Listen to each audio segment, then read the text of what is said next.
சேலம் மத்திய மாவட்ட செயலாளர் அண்ணன் திரு சேலம் பார்த்திபன் அவர்களை அன்போடு அழைக்கிறேன்.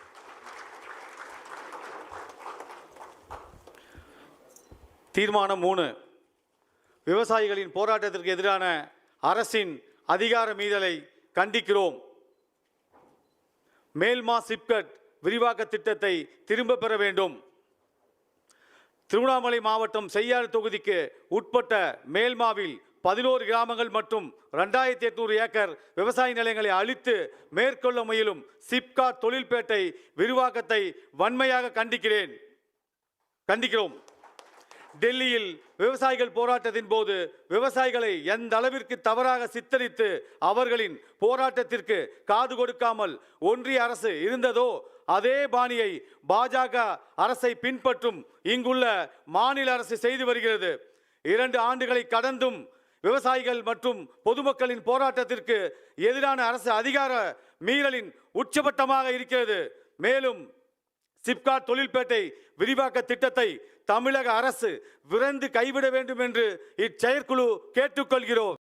வரக்கூடிய தலைவர் அல்ல, வீட்டுக்கே வரக்கூடிய தலைவர், தமிழக வெற்றி கழகத்தினுடைய தலைவர் தளபதி அவர்கள்.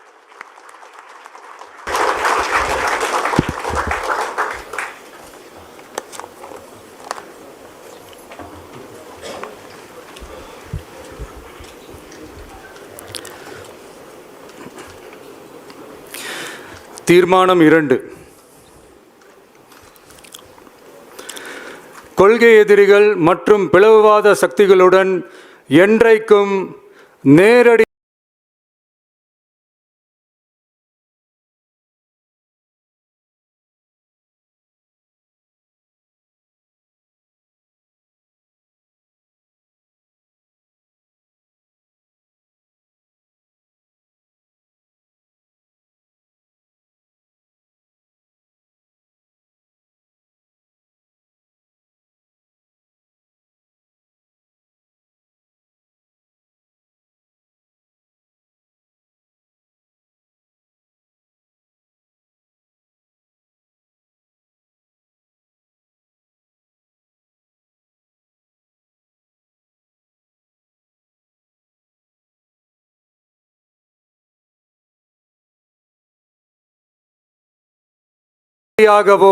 மறைமுகமாகவோ கூட்டணி இல்லை.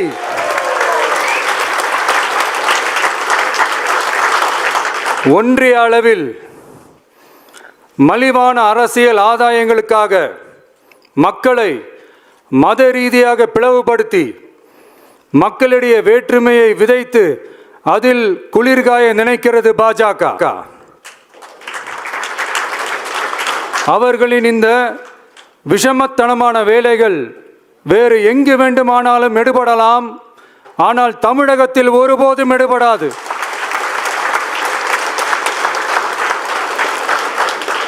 சமூக நீதியும் நல்லிணக்கமும் சகோதரத்துவமும் சமத்துவமும் ஆழமாய் வேரூன்றிய மண் இந்த தமிழ்நாட்டு மண். எனவே இங்கு தந்தை பெரியாரை அவமதித்தோ அறிஞர் அண்ணாவை அவதூறுக்கு உள்ளாக்கியோ அல்லது தமிழ்நாட்டின் மதிப்பிற்குரிய தலைவர்களை வைத்தோ அரசியல் செய்ய நினைத்தால் அதில் பாஜக ஒருபோதும் வெற்றி பெறவே இயலாது.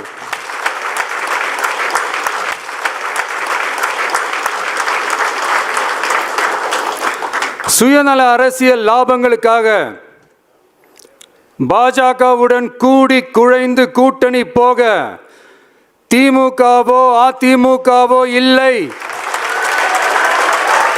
நம் தமிழக வெற்றி கழகம்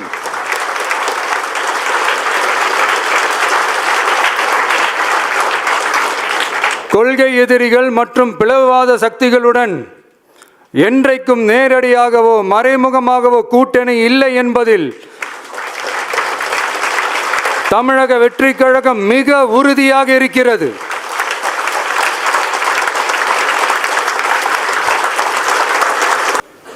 கூட்டணி என்றாலும் தமிழக வெற்றி கழகம் தலைமையில் அமையும் கூட்டணி எப்போதும் திமுக மற்றும் பாஜகவுக்கு எதிரானதாகத்தான் இருக்கும் என்பதையும்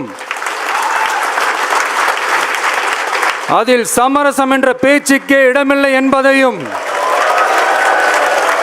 உறுதிப்பட செயற்குழு வாயிலாக தெரிவித்துக் கொள்கிறோம்.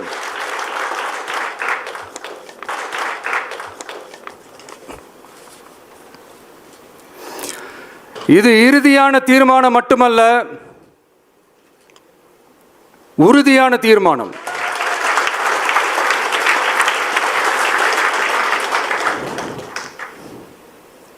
தீர்மானம் 1, நாம எல்லாருக்குமே வாழ்வாதாரம் இருக்கு, இல்லைன்னு சொல்லல. ஆனா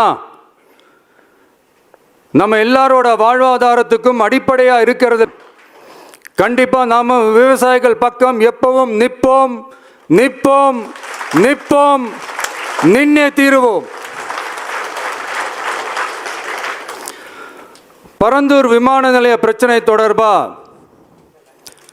தமிழ்நாடு முதலமைச்சர் மாண்புமிகு திரு மு.க. ஸ்டாலின் அவர்களுக்கு ஒரு கடிதம் எழுதியிருக்கிறோம். அதை நான் இங்க கொஞ்சம் படிச்சு காட்டுறேன். மாண்புமிகு தமிழ்நாடு முதலமைச்சர் அவர்களுக்கு வணக்கம். பரந்தூர் பகுதியில் விவசாய நிலங்களை அழிச்சிட்டு புது ஏர்போர்ட் கட்டுறதுக்கு எதிர்ப்பு தெரிவித்து அந்த பகுதியில் இருக்கிற பொதுமக்களும் விவசாயிகளும் வருஷ கணக்காக போராடிக்கிட்டு இருக்கிறாங்க. போராட்டத்தில் அவங்கள தமிழக வெற்றி கழகம் சார்பாக நான் போய் பார்த்தேன். அதுக்கு அடுத்த நாளே மக்கள் பாதிக்காத வண்ணம் விமான நிலையம் அமைக்கப்படும்னு உங்க கவர்மெண்ட் சார்பாக ஒரு விளக்க அறிக்கை வந்துச்சு. அந்த ஸ்டேட்மெண்ட்ல 1005 குடும்பங்கள் மட்டுமே பரந்தூரில் வசிப்பதால் விமான நிலையம் வந்தா பெரிய பாதிப்பு இருக்காதுன்ற மாதிரி சொல்லியிருந்தாங்க. மக்கள் பாதிக்காத வண்ணம்னா என்னங்க சார்? ஒன்று, அந்த இடத்துல ஏர்போர்ட் வருதுன்னு சொல்லணும், இல்லை அந்த இடத்துல ஏர்போர்ட் வராதுன்னு சொல்லணும். ரெண்டுமே அந்த அறிக்கையில் இல்லை. வெறும் 1005 குடும்பங்கள்னா உங்களுக்கு அவ்வளவு சாதாரணமா போச்சா சிஎம் சார்?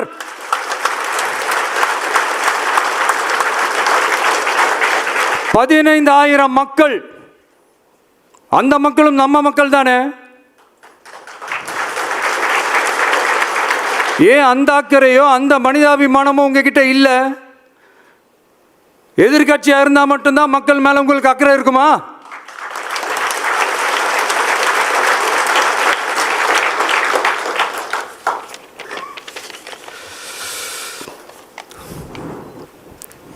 நூற்றுக்கணக்கான ஏக்கர் விவசாய நிலங்களை, மிகப்பெரிய நீர்நிலைகளை, ஆயிரக்கணக்கான வீடுகளை, அவங்களோட வாழ்வாதாரத்தை அழிச்சிட்டு அந்த இடத்துல தான் ஏர்போர்ட் கட்டியே ஆகணும்னு என்ன சார் அவசியம் இருக்கு?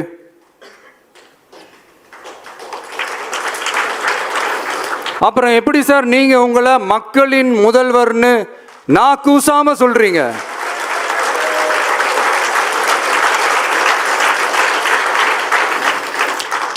இதுல வேற உங்களுக்கும் இந்த பரந்தூர் ஏர்போர்ட் கட்டுற பிரச்சனைக்கும் சம்பந்தமே இல்லாத மாதிரி வேற காட்டிக்கிறீங்க.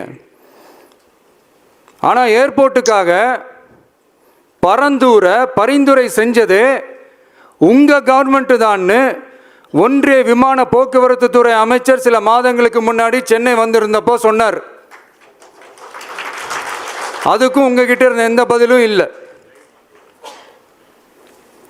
இந்த சூழ்நிலையில் பரந்தூர் விமான நிலைய பணிகளுக்காக விவசாய நிலங்களை கையகப்படுத்த கடந்த 25/6/2025 அன்னைக்கு உங்க கவர்மெண்ட் தான் அரசாணை பிறப்பிச்சிருக்கு.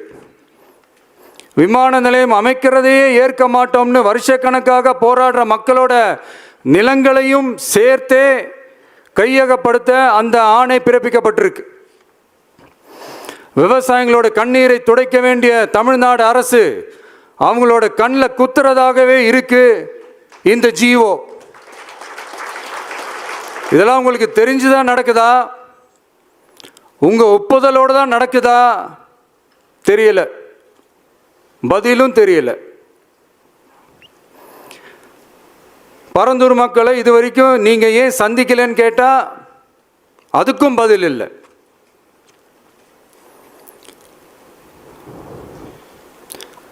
நான் இந்த பரந்தூர் போராட்டக்காரங்க அந்த மக்களை ரீசெண்டாக நான் சந்தித்தேன். அவங்க சொன்னதையெல்லாம் கேட்கும்போது உண்மையிலே ரொம்ப கஷ்டமாக இருந்தது. இப்போவும் ஒன்றும் குறைஞ்சிடல சிஎம் சார்.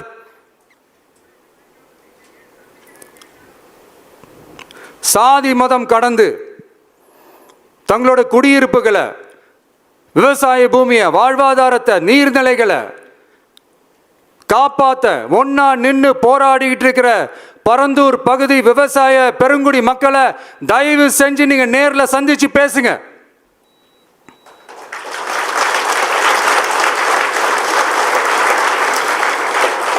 உங்களுடைய அமைச்சர்களோ இல்லை உங்களுடைய அதிகாரிகளோ பேசக்கூடாது. நீங்களே நேரில் சந்திச்சு பேசணும். அந்த இடத்துல விமான நிலையம் வராதுன்ற உத்தரவாதத்தை அவங்களுக்கு நீங்க கொடுக்கணும்.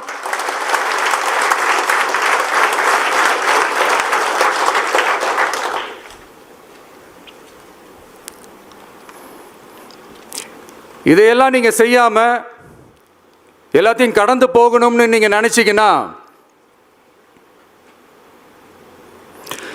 பரந்தூர் பகுதி விவசாய மக்களையும் பொதுமக்களையும் நானே அழைச்சிக்கிட்டு வந்து தலைமை செயலகத்தில் உங்களை நேரில்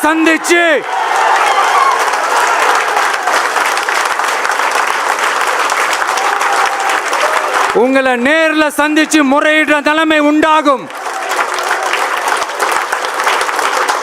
அப்படி ஒரு சூழலை நீங்க உருவாக்க மாட்டீங்கன்னு நான் நம்புறேன். அதையும் மீறி அப்படி ஒரு சூழல் வந்துச்சுன்னா நான் ஃபேஸ் பண்ண தயாரா இருக்கேன்.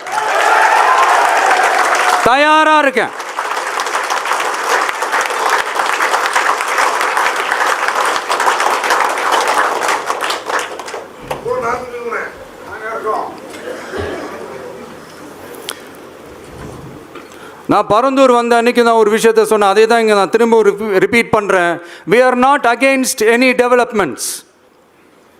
We are not against airports. அந்த லொகேஷன் தான் தப்புன்னு சொல்கிறோம்.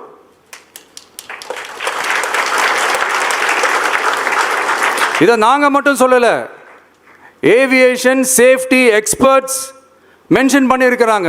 that place is not fit for airport. Pilots அங்கே ஏர்கிராஃப்டை லேண்ட் பண்ணுறதுக்கு they might face a lot of problemsன்றது கூட அதில் மென்ஷன் பண்ணியிருக்கிறாங்க. அது மட்டும் இல்லை, அந்த வாட்டர் பாடிஸை அழித்து அதுக்கு மேலே ஏர்போர்ட், அந்த பில்டிங்ஸ், அந்த ரன்வேஸ் இதெல்லாம் வந்ததுக்கு அப்புறம் ஒரு மழைக்காலமோ இல்லை ஒரு floods டைம்லையோ the whole Chennai city will be flooded.